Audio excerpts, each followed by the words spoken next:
نذیر بن کر، بشیر بن کر ڈرا رہے بھی تھے، بشارتیں بھی دے رہے تھے، قوم انکار کر رہی تھی، کہیں پر شہید کر دیا گیا، کہیں پر ان کو اپنے قریے سے بھگا دیا گیا، چلے گئے، وہ ہجرت کر گئے، قریے چھوڑ دیے، علاقے چھوڑ دیے، شہر چھوڑ دیے۔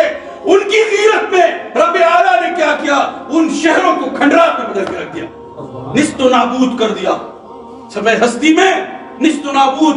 بڑے بڑے کھنڈرات تو نظر آئیں گے آج، بڑے بڑے بلڈنگیں تو نظر آئیں گی آج، لیکن انسان وہاں نظر نہیں آ رہا ہے ایک پیغمبر کے ساتھ۔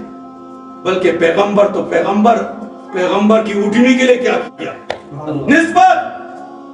آج ہم نسبت کی بات کریں گے، کیونکہ آج کی یہ محفل میں جس طریقے سے نعتواں حضراتوں نے نذران عقیدت پیش کر کے، مدحت مصطفیٰ صلی اللہ علیہ وسلم پیش کر کے وہ نسبت کے تار کو چھیڑا ہے، اب تو سننا بھی پڑے گا، کیونکہ بغیر نسبت کے نجات نہیں ہے۔